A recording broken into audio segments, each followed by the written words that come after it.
Get inside the Mar-a-Lago resort. Today, we were there as the woman at the center of the international incident learned her sentence. News Channel 5's Matt Cesny was in the courtroom.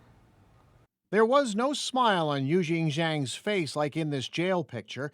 Zhang, in court, who seemed to struggle speaking English, told the judge she only went to Mar-a-Lago to make friends with the president and his family. This is one for the books. I've not seen anything kind of like this in my career. Tim Miller is a former Secret Service agent. I assure you, if the roles were reversed and she was in China, she would not have been treated like she has been treated in the U.S., but she's smart and she knows that. Zhang refused an attorney in her trial in federal court, the judge noting she at times attempted to play games with the court and faked not understanding English. Prosecutors had wanted an 18-month sentence for Zhang, 3 times more than the federal guidelines. Prosecutors insisted the 33-year-old Chinese woman had an agenda when she lied to Secret Service and got on Mar-a-Lago property last March.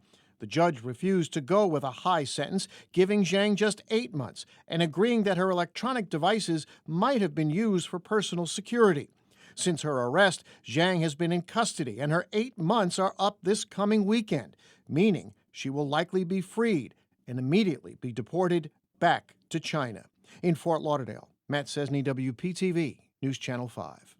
A grandfather in Wellington was planning to take his 2 grandsons to North Florida for Thanksgiving, but both boys and their grandmother were killed after a train hit their car west of Jupiter.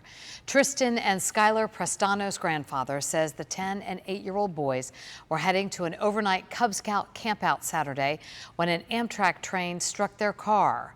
Flowers are now sitting next to the tracks outside the J.W. Corbett Wildlife Management Area.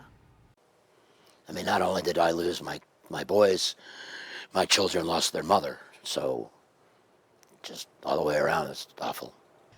We reached out to both CSX Transportation and the Florida Department of Transportation today. No one, though, claimed responsibility for the safety measures at that railroad crossing. New at 11, President Trump signs a bipartisan bill into law today, making animal cruelty a federal crime.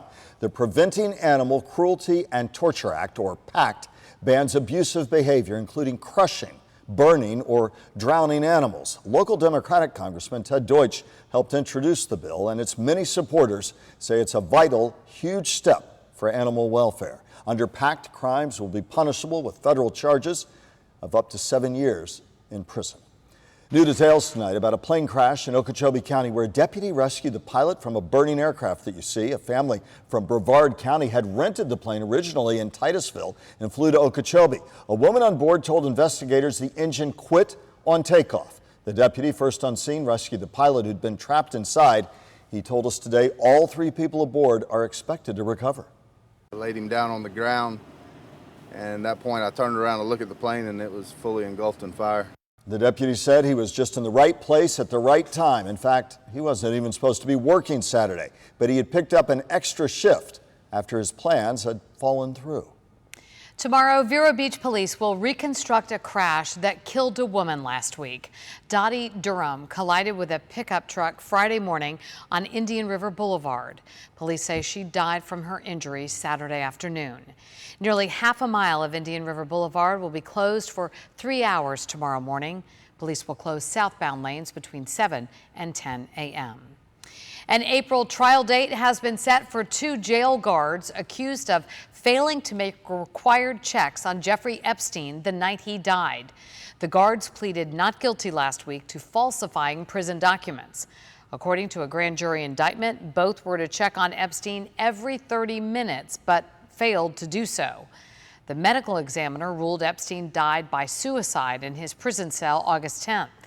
Epstein was awaiting trial on charges he sexually abused teenage girls. Former patients of the Jerome Golden Center were recently told the mental health facility was struggling financially, which forced many to look at other providers. Now, any remaining services at the 45th Street location will end by December 2nd. Clients suddenly are scrambling for mental health care and are being told they can call the 211 helpline to see where they might go for help next. We just want to remind the community that the 211 helpline is here for everyone, as we have been for many, many years, and for people who are confused, stressed, overwhelmed, having mental health concerns. As this last phase of closure at the Jerome Golden Center takes place, 211 and other community organizations argue they will do all they can to help the 3,800 patients once there. In 60 seconds, doctors getting it all wrong. They're asking the case manager, can we kiss her goodbye? And at that moment, all I could think of was, I kept thinking, this is a mistake. This is going to be corrected. It's not right. New tonight, the false accusations destroying Florida families. It is used to treat cocaine overdoses in humans. Now it's helping save the lives of sea turtles. The solution being tested in our area. WPTV tomorrow morning. He's very rare and absolutely beautiful. See the newest addition to Lion Country Safari. Chopper 5 also has your exclusive view above breaking news and traffic. Storm Team 5 tracking your Thanksgiving travel forecast. We'll see you in the morning. This is News Channel 5 at 11. Thanks for making WPTV South Florida's most watched television station. They are Florida doctors hired by the state to identify child abuse. And while they're praised for saving countless lives, what happens when these doctors get it wrong? Contact 5 investigator Katie LaGrone spoke with a handful of Florida families who say they were torn apart when the diagnosis proved to be something else. Make a cube. Make a cube. For Viviana and Jeremy Graham, life revolves around 4-year-old Tristan. But 4 months into their adventure as a family, this trio was torn apart. Call 911, Tristan's having a seizure, and I see him holding Tristan's, seizing. Doctors determined Tristan had a brain bleed, and a child abuse pediatrician knew why. Physical abuse, specifically abusive head trauma, such as violent shaking injury, according to court records provided to us by the parents. He was seen by so many different doctors before we took him again to the hospital the second time. So to us, we were like, what is going on? Child abuse pediatricians are specially trained to spot child abuse. There are 22 in Florida who work as experts across the state. It's an industry where records are kept private to protect children. And while their opinions can save thousands of lives each year, court records now reveal they can also tear families apart when conclusions implicate parents who seem to have done everything right. We sort of got ambushed, we felt like. Once the state pediatrician called it abuse, Tristan was removed from home. Jeremy arrested for aggravated child abuse. A West Coast Florida firefighter and paramedic, his mug made headlines. I didn't know if I was ever going to get him back. The Grahams are among a small but vocal group of Florida parents. It's like losing everything. Now speaking out about a system they say doesn't always get it right. So I said, we didn't do anything. She said, no, yes, you guys did. Wow. Last summer, Vadim Kushner and his wife also found themselves on the defense after seeking help. A state child abuse pediatrician determined their newborn seizures were the result of shaken baby or blunt force trauma. They took our kids. The Kushners fought back, spending $30,000 on attorneys and experts who argued the baby's condition resulted from a complicated birth, not abuse. The judge agreed, criticizing the state's doctors for not knowing the month-old baby wasn't breathing at birth, the umbilical cord wrapped tightly around his neck. One admitted he never reviewed all the baby's medical records. We do everything we can to make sure we make the appropriate diagnosis. Dr. Suzanne Haney leads a National Pediatric Child Abuse Council. She's not involved in any of the Florida cases, but says these experts are extensively trained. Studies show they're less likely than other doctors to diagnose abuse. Because we do understand all of the possible, mimics and other misdiagnoses that can happen. She says abuse has to be diagnosed by a team, not just the expert who should know the child's full medical history and interview the parents directly. The parents don't know why. Attorney Jordan Abramowitz says that doesn't always happen. The procedure of how they commence their cases is flawed. Last year, he represented this young South Florida family, torn apart when the state pediatrician concluded abuse caused 22 fractures and bruises on their newborn. All I could think of was Grandma Nydia Ortiz. This is a mistake. This is going to be corrected. It's not right. The child's pediatric records were not reviewed before determination was made. The parents were not interviewed. Their medical history wasn't taken. Had that happen, Abramowitz claims they would have learned these parents spent weeks at doctor's offices over concerns about bruise marks. One even suspected the baby had a rare genetic disorder.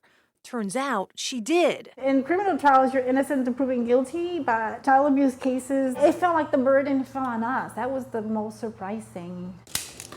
8 months after the state removed Tristan from his parents, it dropped its case. Insufficient evidence. I'll never forgive and forget. I want her to remember that she didn't break us. Every year, Viviana sends the state pediatrician a holiday card.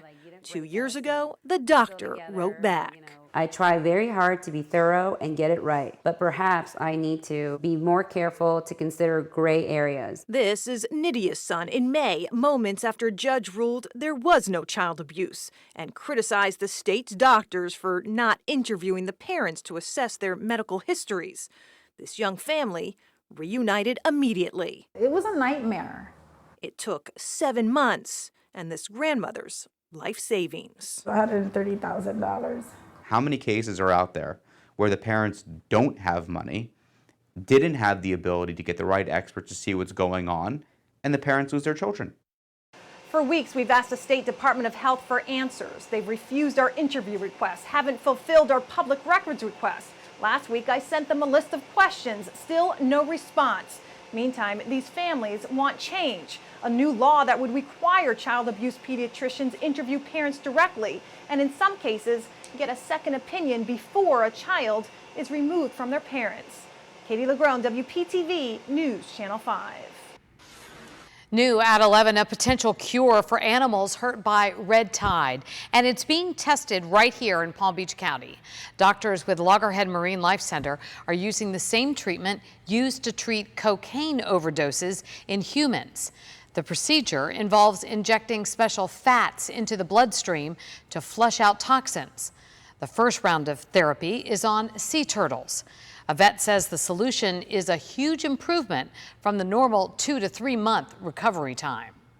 The toxin causes neurological symptoms. It causes muscle tremors, head shaking, even seizures with them. And with most cases, within 2 hours of giving them the treatment, those symptoms are gone. Loggerhead researchers say the breakthrough procedure has cured almost 30 turtles.